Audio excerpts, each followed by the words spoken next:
Terre, tout ce qui peut nous empêcher d'entendre ta parole, Père. Aide-nous, Seigneur, à disposer nos cœurs à écouter ta parole, Seigneur. Il n'y a que toi, Seigneur, qui peut illuminer, Seigneur, les yeux de nos cœurs pour qu'on voie là où nos yeux charnels ne savent pas voir, pour qu'on entende là où nos oreilles charnelles ne peuvent pas entendre, et qu'on comprenne, Seigneur, là où notre logique, notre petite intelligence ne peut pas comprendre, Seigneur. Nous nous remettons en tes saintes et puissantes mains ces cultes, afin que l'honneur et la gloire te reviennent à toi et à toi seul. Amen. Amen.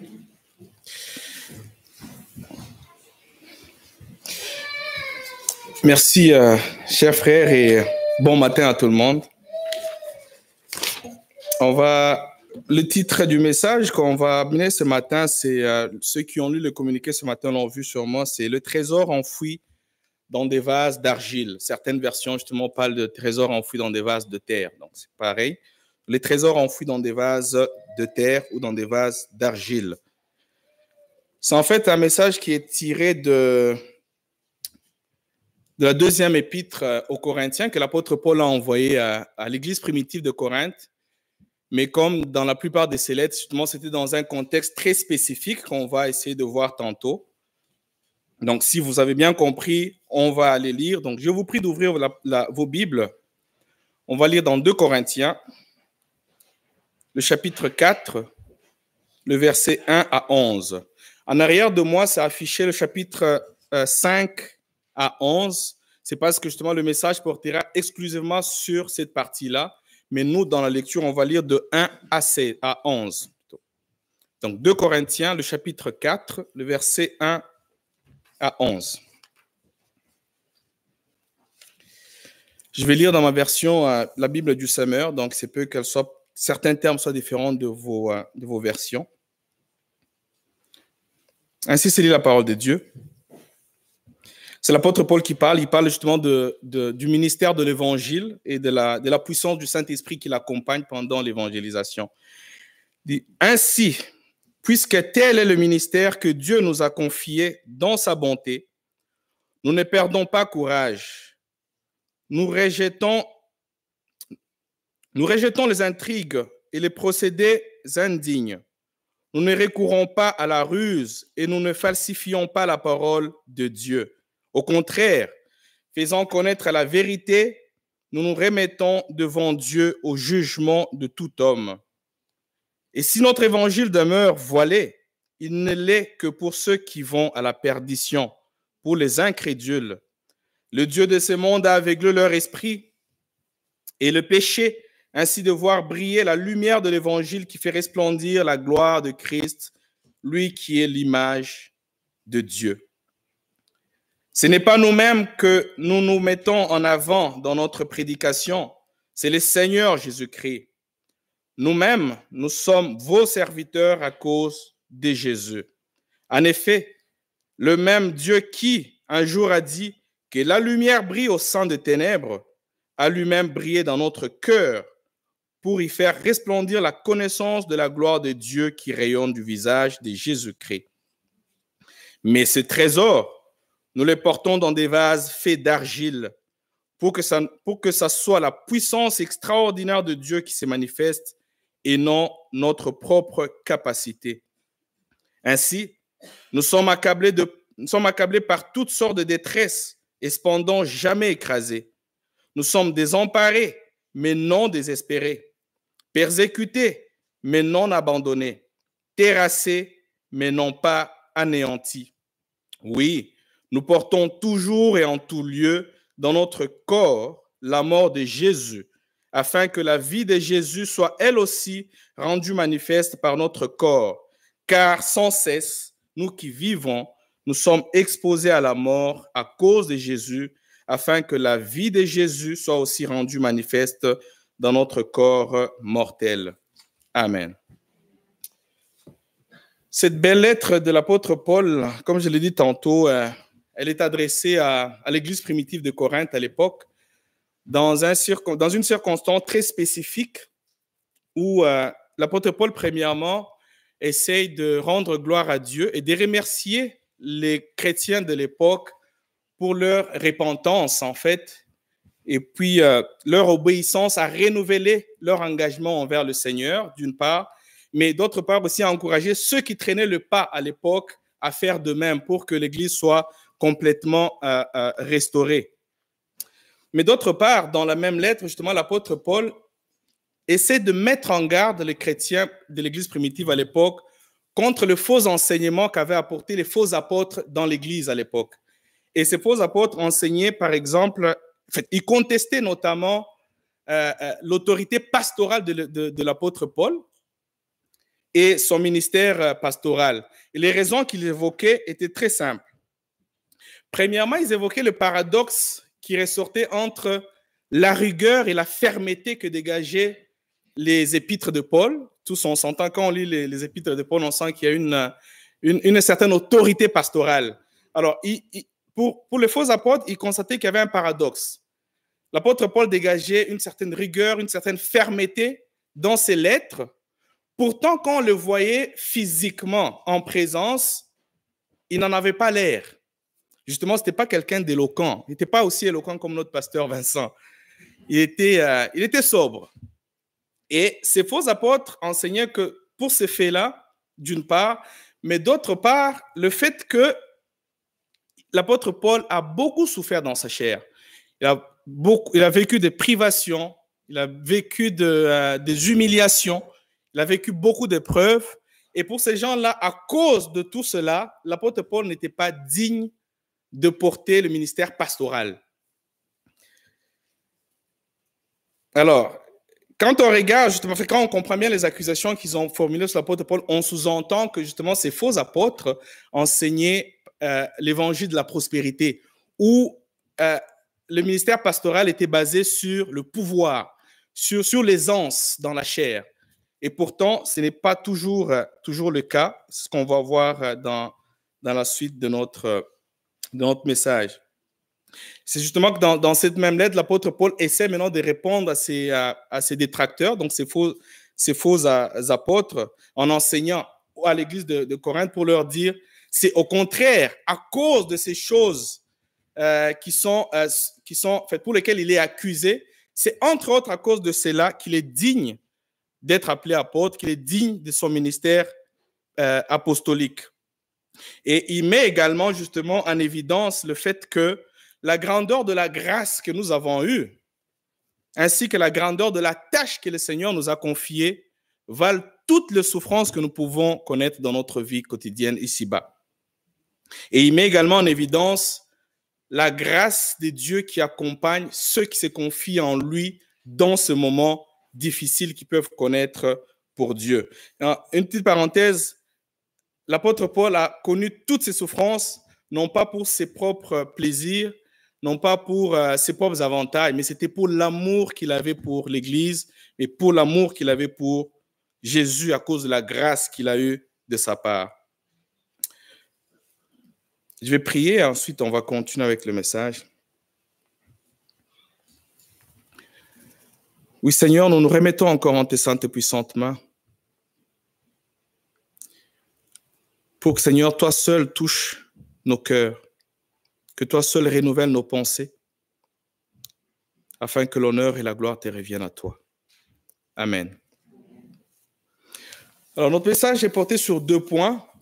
Le premier point, c'est le paradoxe d'un trésor dans des vases d'argile. Le paradoxe d'un trésor dans des vases d'argile. Et le deuxième point, c'est mourir afin de manifester la vie de Christ. Mourir afin de manifester la vie de Christ. Premier point, le paradoxe d'un trésor enfoui dans des vases d'argile.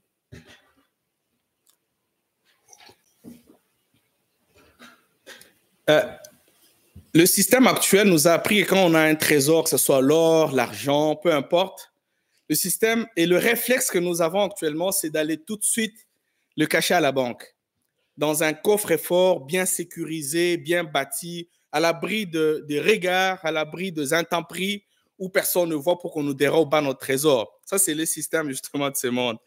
Mais Dieu a sa logique à lui. Dieu, lui, au contraire, a enfoui le trésor infiniment grand, infiniment indestructible, mais dans un corps qui est faillible, dans un corps qui n'est pas aussi fort que le coffre-fort. Et c'est justement le Seigneur, la parole de Dieu nous assimile, nous, à des vases faits d'argile.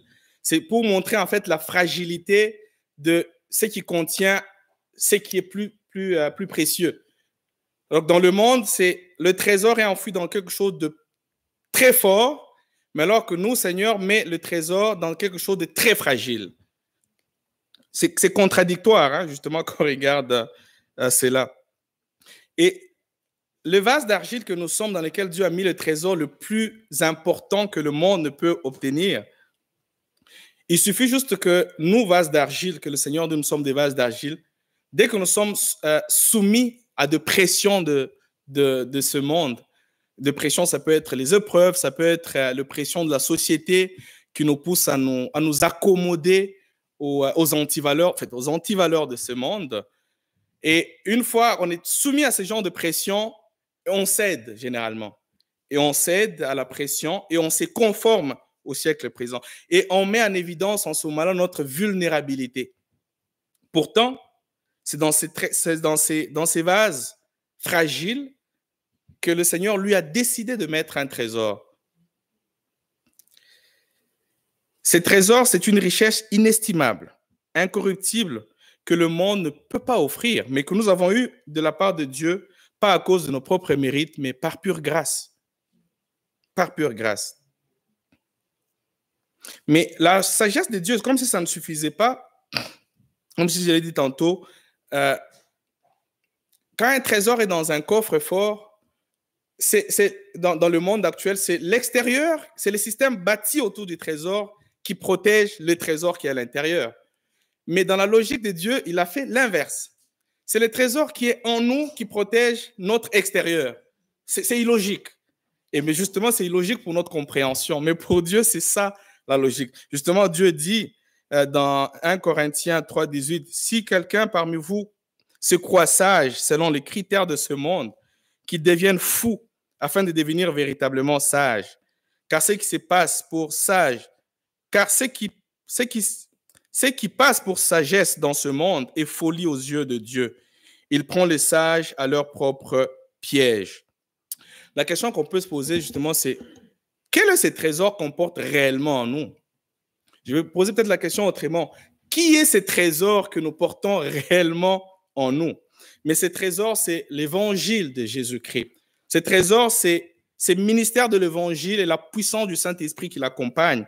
Ce trésor, c'est l'Esprit de Christ qui vit désormais en nous. Nous qui étions autrefois dans les ténèbres, nous avons été ramenés des ténèbres à la lumière. Nous qui étions autrefois morts, nous avons été amenés de la mort à la vie, par la grâce de Dieu. On voit que l'apôtre Paul dit dans 2 Corinthiens 4 et 6, il dit « En effet, le même Dieu qui un jour a dit que la lumière brille du sein des ténèbres, a lui-même brillé dans notre cœur pour y faire resplendir la connaissance de la gloire de Dieu qui rayonne du visage de Jésus-Christ. » De ce passage, on peut ressortir 3 éléments fondamentaux qui constituent ces trésors. Le premier élément, c'est la lumière, comme on l'a dit tantôt. Le deuxième élément, c'est la connaissance. Et le troisième élément, c'est la gloire. Et quand on regarde l'histoire antique, on se rend compte que le peuple ancien était presque tous à la recherche de ces 3 éléments fondamentaux des trésors. Le juif, quand on regarde l'histoire, basait leur pouvoir ou leur fierté sur la recherche de la lumière, de la révélation, tout le temps. Ils étaient en train de courir derrière la lumière, derrière une certaine révélation. Le grec, quant à eux, ils fondaient leur pouvoir sur la connaissance. C'est ainsi que justement les plus grands philosophes que nous avons dans ce monde sont grecs. Aristote, Platon, Socrate. Il y a même un dicton français qui dit « Celui qui a la connaissance a le pouvoir ». C'est justement parti de ça. Mais les Grecs, plutôt les Romains, fondaient leur fierté sur la gloire.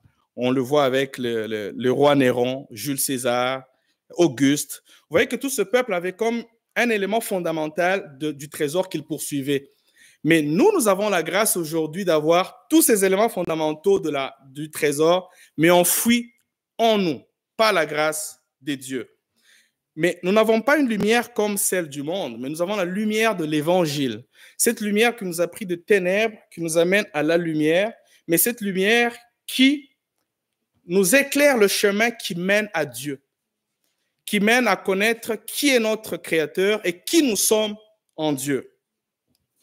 Et qui nous amène justement à cette connaissance, pas une connaissance selon la sagesse humaine, pas une connaissance selon les philosophies de ce monde, mais une vraie connaissance de qui est Dieu et qui nous sommes en lui. Et qui nous amène justement dans cette communion parfaite par l'œuvre du Saint-Esprit avec notre Dieu, notre Père. Et enfin, la gloire. Ce n'est pas une gloire égocentrique basée sur l'argent, sur la célébrité, mais une vraie gloire d'un Dieu qui fut avant que rien ne soit, une gloire d'un Dieu qui a créé toutes choses visibles et invisibles, une gloire d'un Dieu qui a le pouvoir sur toute sa création, mais Dieu nous accorde de paraître avec lui dans sa gloire lorsque Christ, notre Seigneur, paraîtra. Mes frères et sœurs, estimons-nous les hommes les plus heureux sur cette terre. C'est donc, comme l'apôtre Paul le dit, et comme tous les autres apôtres, justement, le disent, que c'est grâce à la puissance extraordinaire de Christ qui habite en nous, et non pas par notre propre capacité, que les vases d'éther, des vases d'argile que nous sommes, portions en nous ces plus grands trésors. C'est grâce à Dieu et à Dieu lui-même.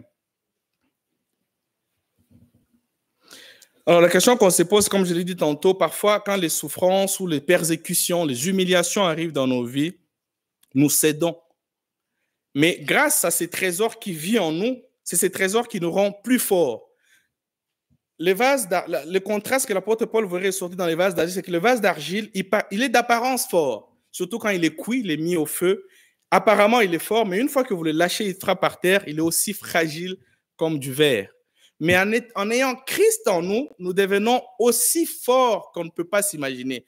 D'apparence faible, mais nous devenons forts, plus forts. Nous devenons invulnérables à cause de la grâce que nous avons en nous. Et nous triomphons justement contre les pressions de ce monde.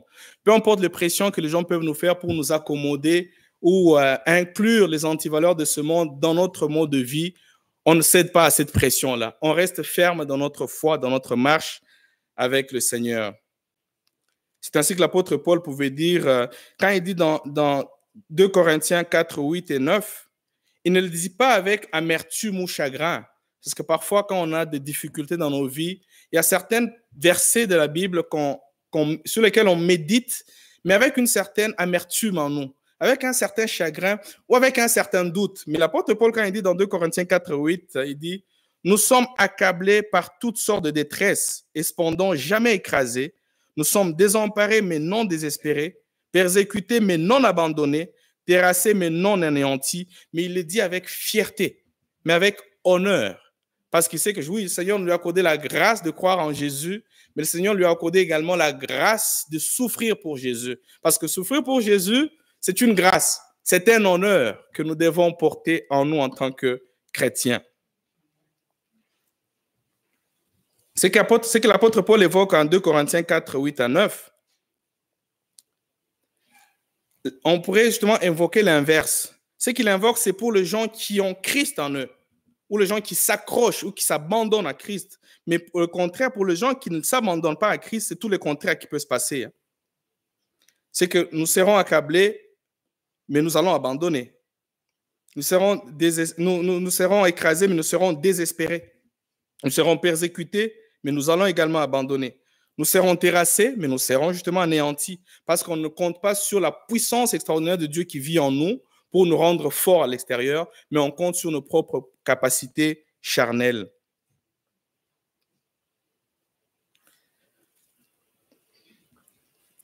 Telle est la raison pour laquelle l'apôtre Paul nous compare à l'argile, au vase fait d'argile.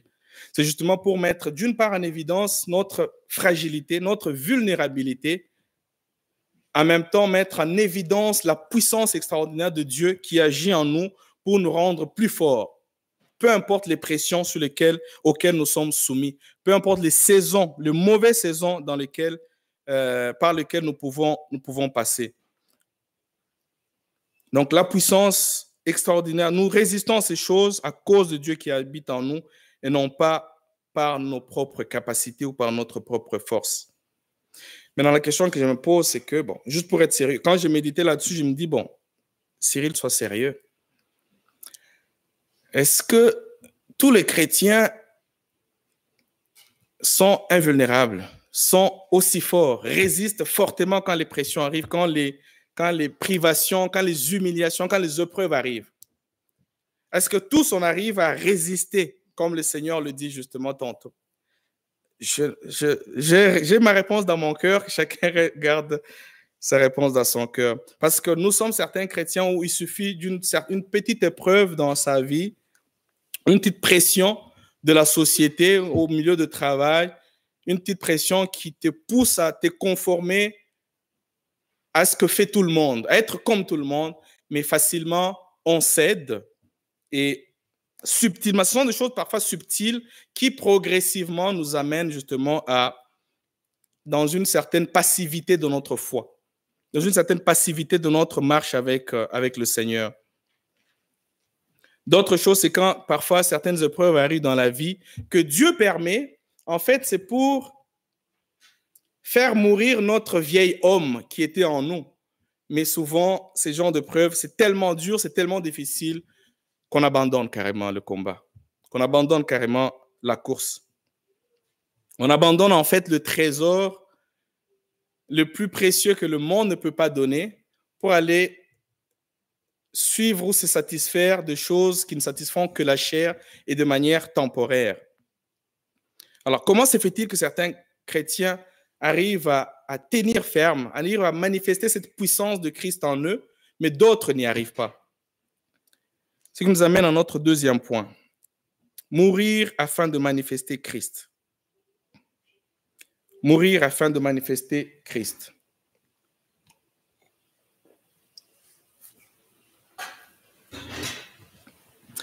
Dans ce monde, il ne suffit pas à un homme d'habiter un sol, en fait, d'habiter un terrain au sous-sol riche en or ou peu importe, pour posséder automatiquement cette richesse-là. Il y a beaucoup de pays en Afrique, notamment je peux parler de la République démocratique du Congo, c'est un pays regorgé de beaucoup de ressources naturelles, mais il y a certains coins où le sous-sol est riche, mais le peuple qui vit sur le sol vit dans la précarité totale. Donc, ce n'est pas pour autant qu'on vit sur un terrain qui est engorgé de richesses qu'on possède automatiquement cette richesse-là. Donc, tant qu'il n'y a pas eu d'efforts traduits par les efforts physiques, mentaux, des efforts intellectuels pour aller creuser le sous-sol, exploiter le sous-sol, traiter le minerai, afin de les valoriser, on aura beau habiter dans des sols qui regorgent de beaucoup de minéraux, on demeurera pauvre.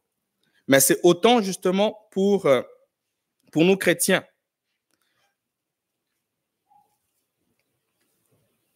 Lorsque justement, il ne suffit pas justement d'appuyer notre vie chrétienne ou le Christ qui vit en nous ne crée pas un certain automatisme en nous où il suffira d'appuyer sur un bouton quelque part sur notre corps ou d'avoir tout le temps des pensées positives. Automatiquement, cela nous amène à une croissance spirituelle plus élevée ou à une sainteté et par conséquent à la manifestation de la vie de Christ. Il y a justement un processus que nous sommes obligés, par lequel nous sommes obligés de passer. Donc, ça n'est donc une chose de posséder une richesse, en fait, ou d'avoir un trésor enfoui en nous, mais ça n'est une autre chose de manifester cette puissance, ce trésor que nous vivons en nous. Ça n'est une chose d'être riche, mais ça n'est une autre de manifester cette richesse que nous avons en nous.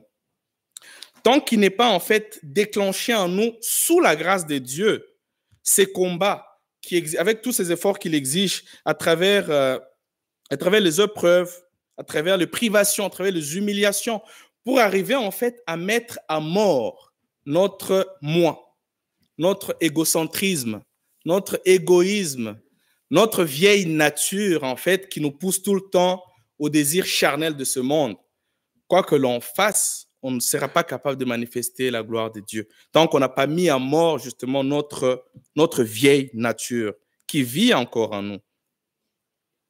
Et ainsi, on demeurera, en fait, spirituellement, on demeurera pauvre. Et on demeurera, justement, de stérile spirituellement. Et on ne portera aucun fruit de l'esprit. Pourtant, c'est ces fruits-là qui sont censés nous différencier de ceux qui n'ont pas ces trésors en eux dans ce monde. Donc, il faut donc mourir à soi-même afin de manifester la vie de Christ dans ce corps. Mourir à soi-même, en fait, ce n'est pas un processus facile. Hein. C'est un long combat qui fait très mal physiquement, psychologiquement, mentalement, parce que c'est un combat que tu mènes contre tes propres désirs dans lesquels tu es ancré dans la chair, mais qui ne sont pas conformes à la lumière de Dieu qui vit en nous. Mourir en soi, c'est un combat inconfortable, mais parfois incompréhensible. Il y a des événements pour lesquels nous n'avons aucune explication, mais il n'y a que seul Dieu qui sait pourquoi. Mais ce combat doit être mené, comme je l'ai dit tantôt, par la grâce de Dieu, sous la grâce de Dieu, afin que l'extraordinaire puissance de Dieu qui vit en nous se manifeste dans notre corps mortel. L'apôtre Paul ne parle pas dans notre corps après l'enlèvement, il parle dans notre corps mortel sur cette terre et maintenant. C'est donc ici que prennent tout le sens dans la vie d'un chrétien, les épreuves, les privations, toutes ces choses qui arrivent qui nous compriment, ce qui nous contrarie, qui nous expose à l'humiliation. Donc la vie chrétienne, c'est une vie où les épreuves, les privations ont toute leur vie. C'est comme un bouquet tout inclus, où on a la grâce de croire en Jésus, on a également la grâce de souffrir pour lui. On a la grâce de vivre dans l'abondance, on a la grâce de savoir aussi vivre dans la disette. Donc tout est inclus dans ces bouquets. Et comme je l'ai dit tantôt, c'est une fierté et un honneur de souffrir pour Christ. C'est la raison pour laquelle, lorsque l'apôtre Paul exhorte le chrétien de Corinthe, pour répondre justement aux fausses accusations qu'apportaient les faux apôtres, il fait mention de la mort de Christ pour justifier les souffrances que lui souffrait dans sa chair. Pour dire, Christ a souffert. Le fait de souffrir aussi, c'est comme si nous participons aussi à l'agonie que Christ a connue dans le chemin de notre rédemption. Mais en même temps, si on passe par ce chemin, on passera obligatoirement par le chemin de la résurrection, la puissance de la résurrection, justement, Dieu qui ressuscite notre corps pour qu'on soit fort, qu'on reste ferme, peu importe les situations qui nous arrivent. Il dit dans 2 Corinthiens 4 et 10, « Oui, nous portons toujours et en tout lieu dans notre corps la mort de Jésus, afin que la vie de Jésus soit elle aussi rendue manifeste par notre corps. » Il poursuit son exhortation au verset 11, où il explique en fait le verset 10, il dit « Car sans cesse, nous qui vivons, nous sommes livrés, exposés à la mort à cause de Jésus, afin que la vie de Jésus soit aussi rendue manifeste dans notre corps mortel. » Le mot traduit en français ici par mort au verset 11 évoque bel et bien la mort telle qu'on la connaît. C'est ce mot qui est traduit du grec thanatos, qui exprime justement la mort, donc l'absence totale et définitive de signes vitaux d'un organisme. Ça peut être un homme ou une cellule, ainsi de suite. Donc la mort dans notre français courant tel qu'on l'utilise. Mais en revanche, le mot traduit en français par mort au verset 10, quand il dit « Oui, nous portons toujours en tout lieu dans notre corps la mort de Jésus », il vient d'un autre mot grec qui est nécrosis. Nécrosis, justement, c'est un mot qui n'a pas le même sens étymologique que le mot thanatos du verset 11. Ce mot, en fait, traduit le processus qui mène à la mort ou l'altération progressive de quelque chose qui amène finalement à la mort proprement dite, étymologiquement. Et c'est d'ailleurs ces termes d'où est tiré en médecine le mot nécrose. En médecine, pour ceux qui connaissent un peu la médecine, Nécrose, en fait, qui est un terme qui exprime la dégradation progressive ou une dégénérescence des cellules qui, finalement, cette dégénérescence aboutit finalement à la mort, en fait. Ouais. Et une autre explication, c'est d'ailleurs pour cette raison que quand vous lisez, pour ceux qui ont la version Taube de la Bible ou la version Ségon, le mot mort du verset 10, il est traduit dans ces versions-là par l'agonie, pour faire référence justement à l'agonie de Christ dans le chemin de la rédemption. Et aussi l'exemple de la traduction parole de vie de la Bible. Ces mots mort est traduit par la mise à mort. C'est également la même chose quand vous lisez la Bible d'études, la Bible d'études de foi réformée qu'on a eue dernièrement. Il y a une note de bas de page sur la mort du 10e verset où c'est écrit la mise à mort, justement pour mettre une nuance sur le deux morts, en fait. Autrement dit, 2 Corinthiens 4 et 10 stipule quoi? Veut dire le fait que Christ vit en nous, cela nous livre ou nous expose à porter toujours et en tout lieu avec nous, dans notre corps, ces processus de mise à mort. Ces processus de mise à mort progressive, en fait, de toutes les entités de notre vieille nature, avec tous ces désirs charnels qui viennent avec, et qui ne sont pas conformes à la nature divine de Dieu qui vit en nous. Et cela, ça peut être, entre autres, à travers toutes sortes de preuves, hein, jusqu'à la disparition totale de signes vitaux de notre vieille nature en nous. Et tout cela afin que la vie de Christ soit, elle aussi, progressivement manifestée dans ce corps mortel. Et lorsque nous situons, en fait, ces versets dans le temps, le verset 11 ou le 12, lorsque nous les situons dans le temps, on comprend qu'il y a deux événements, mais qui ne se passent pas au même moment, qui ne sont pas spontanés. Il y a donc, on dirait, d'une part, une action qui se passe en amont pour qu'il y ait une conséquence ou une réaction qui se passe en aval. Et il y a une action au premier lieu, celle d'être toujours et en tout lieu livré et exposé à la mort de Jésus. Ça, c'est la première action. Et en second lieu, il y a une conséquence ou un résultat qui dépend de l'action qui a été menée en premier, qui est afin que la vie de Jésus soit elle aussi rendue manifeste par notre corps mortel. Si on comprend bien, il faut donc qu'il y ait quelque chose qui se passe en amont pour qu'il y ait une autre chose qui se passe en aval. Tant qu'il n'y a rien qui se passe en amont, peu importe ce qu'on peut attendre en aval, il n'y aura absolument rien. Donc, tout ce qui se passe en aval dépend de l'action qui est menée en amont. Autrement dit, le processus de mise à mort, le processus de mise à mort du moi, de notre ego, de notre chair, avec tous ses désirs, doit être progressivement vécu en amont, doit être progressivement mis à mort en amont. Notre orgueil, notre arrogance, nos désirs charnels doivent être progressivement mis à mort en amont pour qu'en aval, la puissance ou la vie de Christ puisse être manifestée. Ainsi, nous pourrions être fiers progressivement de produire le fruit de l'esprit, comme je l'ai dit tantôt, qui doivent nous différencier de ceux qui n'ont pas Christ en eux.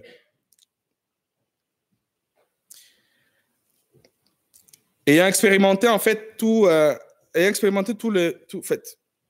beaucoup de souffrances dans sa vie, dans sa vie charnelle, les épreuves, les humiliations, l'apôtre Paul a exhorté en fait les chrétiens de Corinthe avec beaucoup de fierté, hein, avec beaucoup d'honneur, lorsqu'il dit dans 2 Corinthiens 12, 9 à 10, il dit « Je trouve ainsi ma joie dans la faiblesse, les insultes, la détresse, les persécutions, les angoisses que j'endure pour Christ.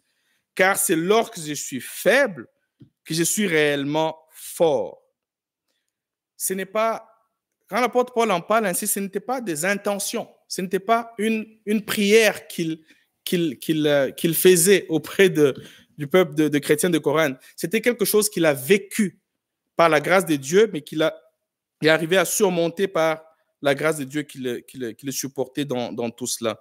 C'était une expérience de vie vécue. Certaines personnes peut-être peuvent se demander, quand vous parlez avec ma sœur Yolande, comment elle est tout le temps joyeuse. Yolande, c'est la pire de personnes que j'entends qui a la joie de mourir demain. Mais allez lui demander d'où lui vient cette joie?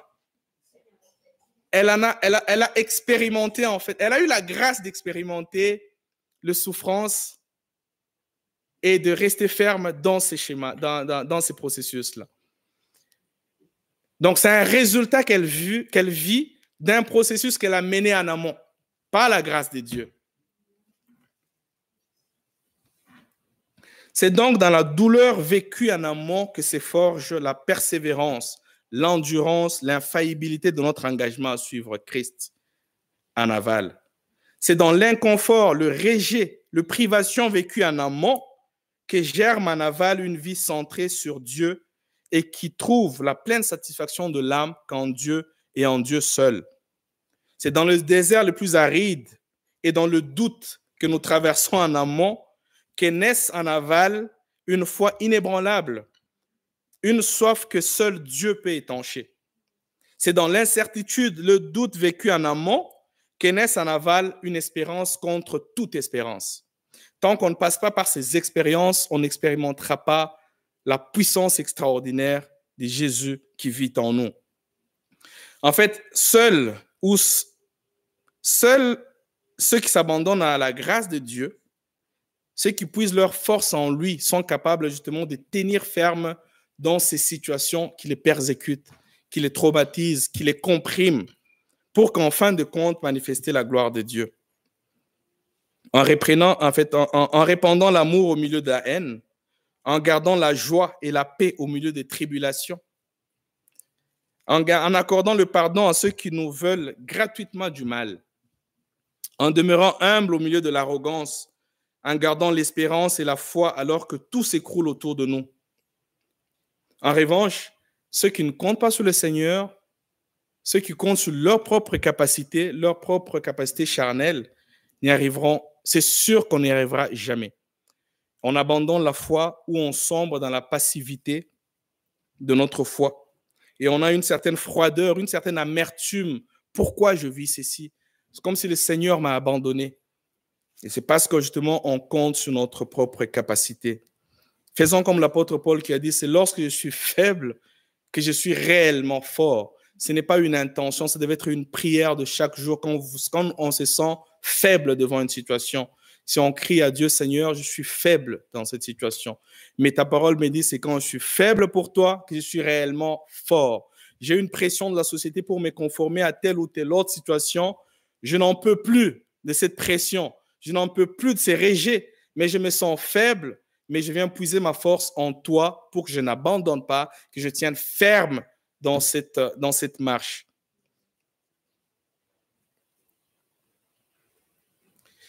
Je vais finir par quelques applications.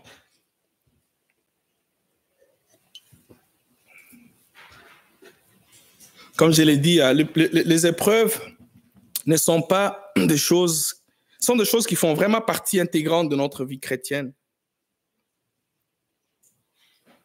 On dit, il y a la grâce de la foi, nous avons aussi la grâce et l'honneur d'être un peuple élu. Il y a la grâce de souffrir aussi pour Dieu. Dans cette grâce, il y a de l'abondance, il y a aussi de la disette, il y a aussi les humiliations, nous devons accepter. Mais le but de tout ça, c'est de nous purifier, nous rendre fermes et inébranlables, infaillibles dans notre combat de la foi, de sorte que la satisfaction de notre âme ne repose pas sur les choses périssables de ce monde, mais que notre satisfaction repose sur Dieu et sur Dieu seul. Alors la question qu'on peut se poser ce matin, êtes-vous hésitant à suivre Christ à cause de ces revers de médaille de pouvoir souffrir aussi pour lui? Oui, on chante tout le temps la grâce du salut, mais est-ce que nous sommes aussi prêts à accepter la grâce de souffrir pour lui, l'honneur de souffrir pour Christ? Rassurez-vous, Dieu n'est pas un spectateur distant durant toutes ces épreuves, durant les humiliations. Il n'est pas là en train de regarder à distance. Mais heureusement, c'est bien lui qui est au contrôle de toutes ces choses. Comment je peux dire, comment le comparer peut-être à un potier. Un potier qui façonne en fait son ouvrage. Chaque coup qu'il donne à son argile, chaque pression qu'il met à son argile est certes douloureux pour l'argile en ce moment-là, mais le but ultime, c'est pour qu'il en sorte une œuvre d'art. C'est exactement ce que le Seigneur en fait. Il nous purifie pour qu'en fin de compte, qu'une œuvre d'art ressorte de ce qu'il fait de nous.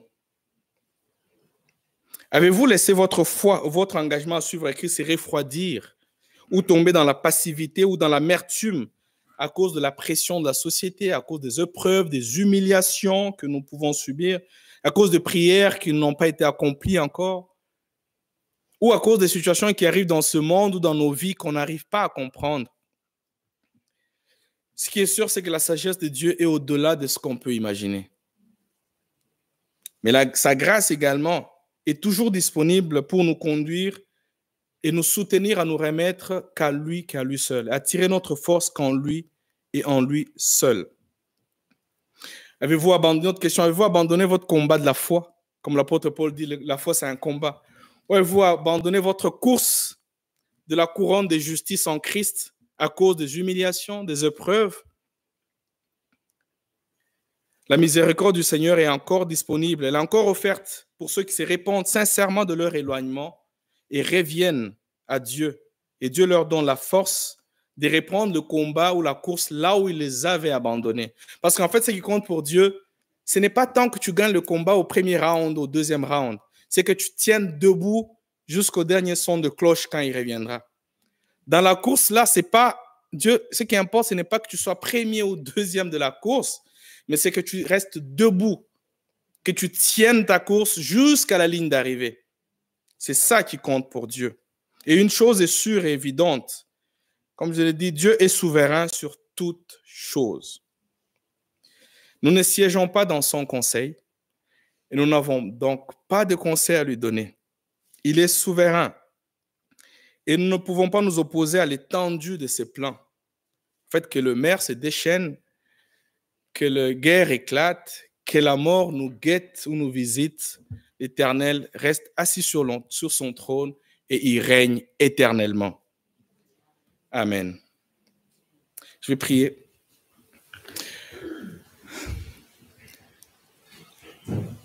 Oui, Seigneur, nous te disons encore merci pour la grâce que nous avons en tant que chrétiens, Père, de pouvoir nous reposer en toi et en toi seul.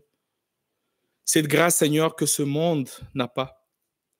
Oui, Père, nous traversons parfois dans nos vies des situations pareilles, qu'on soit chrétien ou pas. Mais une chose devait faire une différence, Seigneur, c'est comment nous vivons ce moment. Comment nous appréhendons ce moment, Seigneur. Mais en tant que chrétien, Seigneur, aide-nous, Père, à pouvoir nous accrocher qu'à toi et à toi seul, à puiser notre force en toi et en toi seul, et à nous réjouir qu'en toi et en toi seul, Père. Afin que, en vivant ces choses en amont, qu'en aval, Seigneur, progressivement, que ta puissance extraordinaire puisse se manifester dans notre vie et que le fruit fasse une différence avec ceux qui ne te connaissent pas, Seigneur.